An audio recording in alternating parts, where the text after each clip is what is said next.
अध्यक्ष महोदय, मानव संसाधन विकास मंत्रालय की मांगों के संबंध में बोलने के लिए मैं खड़ा हुआ हूँ।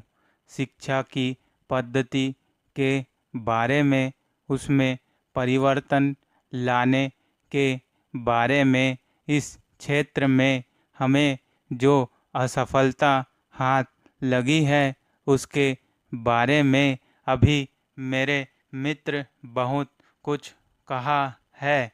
दुर्भाग्य की बात यह है कि देश में सभी लोग यह मानते हैं कि शिक्षा में प्रगति नहीं हुई है। शिक्षा पद्धति में आमूलचूल परिवर्तन नहीं हुए हैं, लेकिन फिर भी इस दिशा में कुछ किया नहीं जाता है। ऐसा प्रतीत होता है कि इस विषय में कुछ भी करने की स्थिति में हम नहीं रहे हैं। स्थिति ज्यों की त्यों चली आ रही है।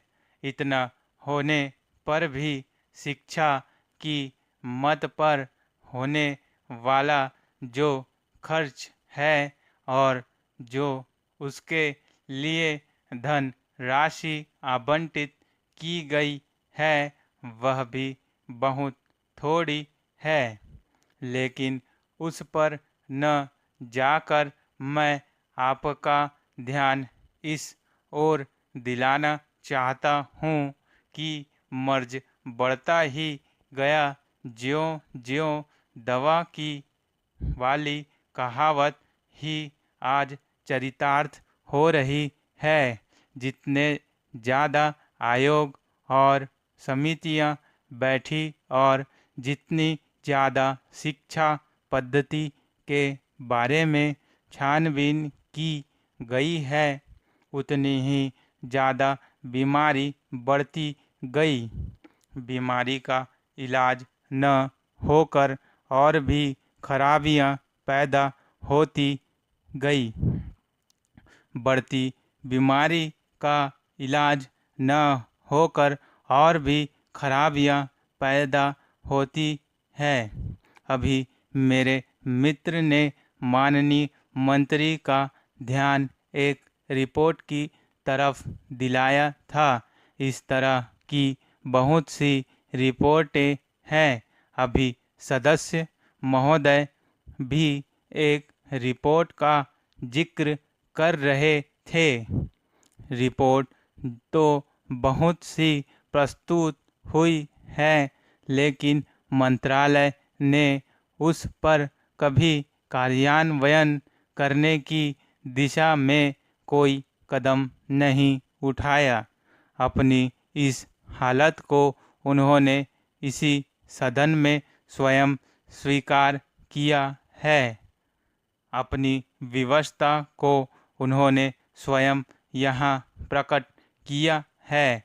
इस विषय पर और अधिक न कहकर मैं आज के दिन मानव संसाधन विकास मंत्रालय का ध्यान दो विशेष विषयों की तरफ दिलाना चाहता हूँ।